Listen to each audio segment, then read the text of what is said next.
Hey guys, Dowman here, and continuing our series Ships of Star Citizen, or Star Citizen Ships. We're now gonna go on to Anvil Aerospace, who is a human manufacturer for ships. So let's just jump right in. So Anvil Aerospace basically took over where Aegis Dynamics left off in the terms of the UEE military. Like, they were the new face of the UEE. So let's have a look at their ships. So the F7c Hornet is the civilian Hornet. This thing it's rugged, it's okay. I mean, it's a civilian ship, so you can expect too much from it.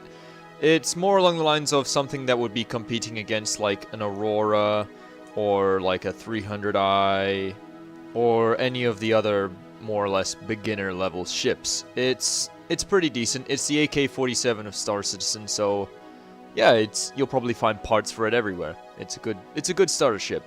We'll now move on to something a little bit more specialized. So the Hornet Ghost is this stealth ship that's quite literally designed to be more like an assassin type vessel. It's an infiltration kind of ship. So the Ghost, what it does is it gets in, it looks for its prey, targets it, and then nails it without the prey even knowing what hit it. It's an assassin, let's be honest here. I mean, it's got a low signature weapons, and it's got armor that's like undetectable or whatever to what's the word, like radar or something. And yeah, the Ghost is capable of slipping past, like, the most dedicated observers and stuff like that, as it says here in the description. Right, so we'll move now on to the Hornet Tracker. Right, so the Hornet Tracker is the one that I like the most, to be honest, for one reason. It's got this huge dish on the back, or on the middle. It's designed to be able, like, to detect things like deep space kind of detection, scout vessel type thing. Like, the idea you'd use for this, right, to be honest, is you'd send this ahead of a fleet. It would do its radar boop or whatever and detect all of the other ships in that system. Hell, you could detect stuff that's on a planet with this thing. And, scout ahead for the rest of the fleet, make sure it's safe or secure, or say if you're about to strike someplace, you get an idea of what the defenses are before you go in. It's a really good ship in, that side of things. So, I'd say the Hornet Tracker is a must-have if you're going to run a big fleet. So now we'll go to the Super Hornet. So the Super Hornet is, well, it's a Super Hornet. Let's be honest. I mean, it's the standard Hornet except with a kick-ass paint job and a whole load more guns. Right, so it's a space superiority fighter. It's got an epic turret on the roof and a kick-ass swivel turret on the nose, and it's got two fixed, basically, gun mounts on the wings. Or gimbaled, I'm not sure. But they're on the wings. They can't go all the way to the back and all the way to the front, unlike the top gun, which can point all the way behind you. The nose gun will try, but it'll only get to about like a 75-degree angle. So this Super Hornet is ideal if you're a bounty hunter. If you already know who your mark is, and you've already identified, oh, they're in that ship, and I need to kill them before they get on world and make my job more difficult, then this is the ship for you. If you're a bounty hunter, you're gonna want to go with the F7c Super Hornet. F7cm Super Hornet. Right, we'll now move on to the F7a Hornet, the military-grade Hornet, which is not available to civilians. It's basically the fighter of the UEE. This is what they use when fighting the Vandal or other, like, various tasks. This is like your standard issue F-16 kind of fighter. It's designed with, it's got really good armor, great firepower, and can punch a hole through, like, any enemy fighter or bomber it finds. It's pretty decent. So that's pretty much the Anvil Aerospace, like, fighters. We'll now move on to their more specialized craft.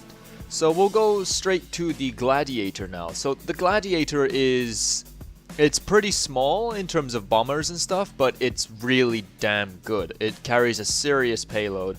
It's got a seat for a gunner on it, and this thing doesn't mess around. I mean, You can fire 4 missiles at the same time with this thing. And, well, you can fire missiles in volleys of 4. In the belly, it carries a bomb payload. Yes, a bomb payload. I mean, I didn't know there was a reason, like, to still use bombs in space, but apparently there is. So you can use bombs, which is pretty kick-ass. Or you can turn it into a cargo hold, but that'd be kind of a waste. So this is a bomber that is a short-range bomber. It's something you deploy from like an aircraft carrier type ship. So you can deploy it from a Polaris. This ship is small enough to fit.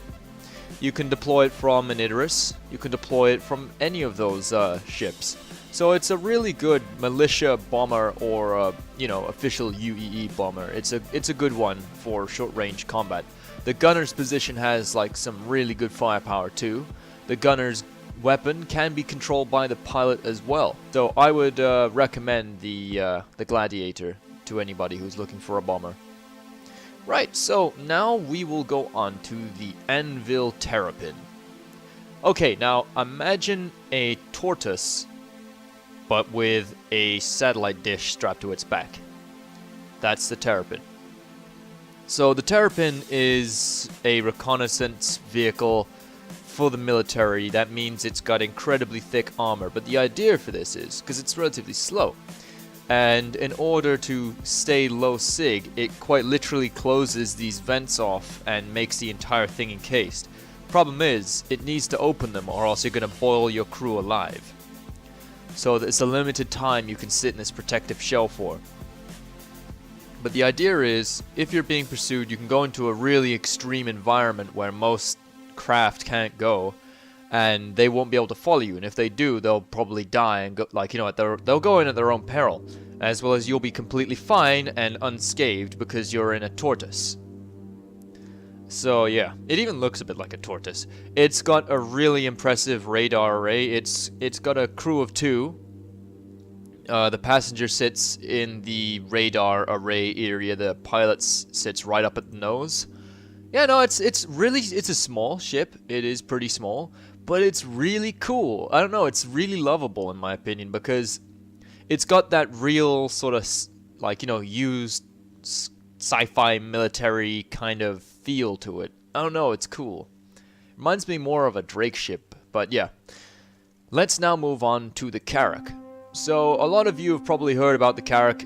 It's an exploration craft, and it's like the top of the line exploration craft. So what the Carrack does is it takes roughly a, what was it, like a crew of 5? Yeah, crew of 5.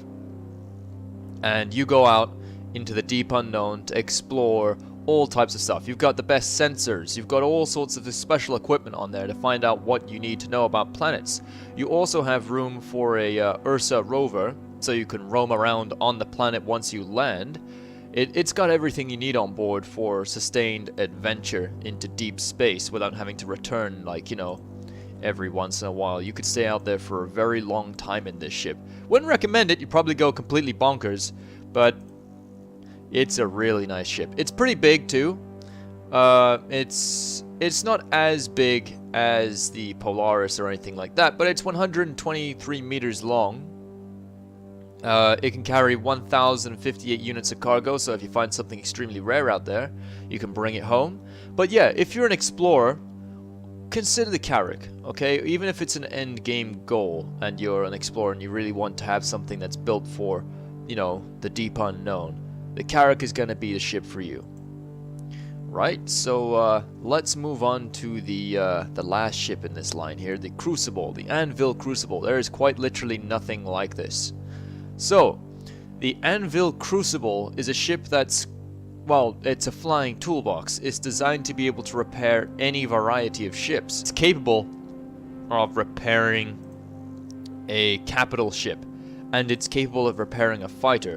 What it has on board, here we go, what it has on board is this section that you can connect to it and detach from, which is like a hangar, but for small fighters, where they'll dock in there, and you can take the wings off of them, engine out and everything, and swap it all out. It's got like a little robotic construction thing, you know, like you get in those car factories where the robotic arms are building the cars. It's basically got something like that for spaceships in terms of repair and stuff. And for the larger capital ships, it just sort of like has this sort of weird fixer beam kind of thing going on, where it can fly alongside and repair damaged hull sections with like all sorts of crazy stuff. It's got loads of little robotic arms that come off of it. It's a really cool repair ship. So if you're looking to use a big fleet and you know that things are you're going to be out there a while, and maybe it might be an area of space where there's no stations and you need to repair stuff, like say your Icarus takes severe damage and you can't exactly get it out the system, maybe because the quantum drive's toast, you can bring along your Crucible and try and repair it, like the exterior and interior damage, as much as possible with this thing. I mean, it's pretty cool in that respect, that the Crucible is literally the flying wrench of the Star Citizen universe. So yeah, Anvil Aerospace is the new military manufacturer for the UAE, as I said earlier. So they're building more fighters and stuff like that. But always look at them for their other ships, like the Carrack and the Crucible. Yeah, the Crucible is a military ship, but I don't know, it just doesn't get enough love in my opinion, like the Crucible. It's cool, it is super cool. I mean, there's not many ships like that in games or sci-fi. So yeah, it's pretty sweet. Carrack though, I mean, I absolutely adore it. I mean, if I ever go exploring and I save up enough credits in game, I'll definitely be getting one of those. Because, you know, who doesn't want to go exploring a Carrack? It's like every person's dream if they love sci-fi. But yeah, thank you for watching, folks. That was Anvil Aerospace. I'm probably going to move on to Aegis Dynamics next. And I'm just trying to cover all the basics of the ships here for you guys, so you can, you know, get an understanding of what each one of them does before you buy. So yeah, as always, fly safe, Commanders, and thank you for tuning in.